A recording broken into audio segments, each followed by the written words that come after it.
Hello everyone, this is Mou from Sparshita's kitchen. আজকে আমি চলে এসেছি একটি নতুন ভিডিও নিয়ে। তো আমার ছোট্ট বারান্দার মধ্যে বেশ কয়েকটা মিষ্টি কুমড়া গাছ হয়েছে। তো এই গাছটিতে আজকে আমার প্রায় 3টির মতো ফুল ধরেছে। আমি সেই ফুলগুলো উঠিয়েই মিষ্টি কুমড়া ফুলের বড়া বা পাকোড়া অনেকে বলে থাকেন, সেটাই করব। তো প্রথম ফুলটা আমি কেটে নিলাম। দেখেন কত সুন্দর হয়েছে ফুলগুলো, বেশ বড় বড়। তো ফুলগুলো কেটে নিচ্ছি গাছ থেকে। আসলে এই ফুলগুলো কিন্তু মিষ্টি কুমড়া হবে না, কারণ যেই ফুলগুলোতে মিষ্টি কুমড়া হবে সেটা মিষ্টি কুমড়ার ছোট্ট একটা দানার মতো নিয়েই বের হয়। আর যেগুলো ফুল হিসেবেই শুধু আসে সেগুলো আসলে ফুলই থাকবে, এগুলো মিষ্টি কুমড়া হবে না। তো এই জন্যই আরও ফুলগুলো বড়া করে খাওয়া। তো চলুন শুরু করি আজকের আমার মিষ্টি কুমড়া ফুলের বড়ার প্রসেসটা। আমি প্রথমে একটা বোলের মধ্যে 1 কাপের মতো হবে চালের গুঁড়া নিয়ে নিচ্ছি। এটা শুকনো চালের গুঁড়া। আর সেই সাথে দিয়ে দিব 3 ভাগের 1 ভাগ, মানে কাপে 3 ভাগের 1 ভাগ হচ্ছে আটা বা ময়দা। এখানে দিয়ে দিচ্ছি হলুদ গুঁড়া, লবণ এবং ঝালটা একটু বেশি দিয়েছি 1 চা চামচের মতো। আর দিয়ে দিচ্ছি সামান্য একটু কালো জিরা।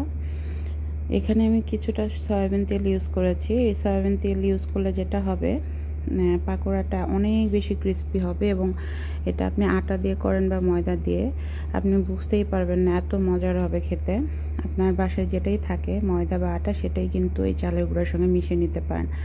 আর এখানে বেশি ইম্পর্ট্যান্ট প্রসেস হচ্ছে এই যে চালের গুঁড়ার সঙ্গে ময়দা সহ সব কিছু খুব ভালো করে মিশিয়ে নিয়ে একটু একটু করে জল দিয়ে আসলে ব্যাটারটা তৈরি করতে হবে, যাতে একদম পাতলা বা বেশি ঘন না হয়ে যায়। মাঝারি সাইজে একটা ব্যাটার হবে। তো আমি ব্যাটারটা করে আপনাদেরকে দেখাচ্ছি যে এরকম হবে। এতে করে ফুলের পাপড়িতে কিন্তু ব্যাটারটা লেগে থাকবে, একদম মানে পড়ে যাবে না বা খুব বেশি ভারীও হবে না, এবং প্রচণ্ড রকমের ক্রিস্পি হবে।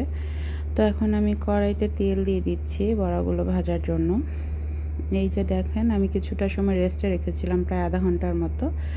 এখন ফুলগুলো কেটে নিয়েছি, গোড়া ছাড়িয়ে ভেতরে একটা মঞ্জুরির মতো থাকে ওটা ফেলে দিয়েছি, শুধু আমি পাপড়িগুলো নিয়েছি। তো পাপড়িটা ধুয়ে পরিষ্কার করে নিয়ে এখন আমি যে ব্যাটারে চুবিয়ে তেলে দিয়ে দিচ্ছি।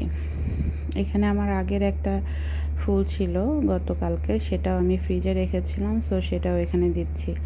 আসলে গাছের জিনিস, সেটা অল্প হোক বা বেশি, সেটা খুবই পরিতৃপ্তির।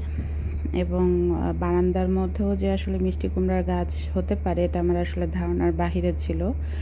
আর আমার বারান্দাগুলো খুব বেশি বড় না, অতটুকু বারান্দার মধ্যে যে এইভাবে মিষ্টি কুমড়া গাছে ফুল ধরবে এবং সেটা দিয়ে আমি বা আমার ফ্যামিলির মানুষ বড়া করে হলেও খেতে পারবে, এটা আসলে আমার জন্য ভীষণ ভালো লাগার।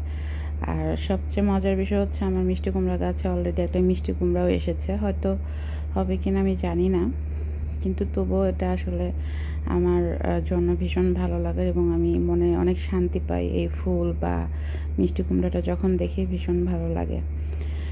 তো এখন আমি এই যে পাকোড়াগুলো এপিট ওপিট করে ভালোভাবে ভেজে নিচ্ছি।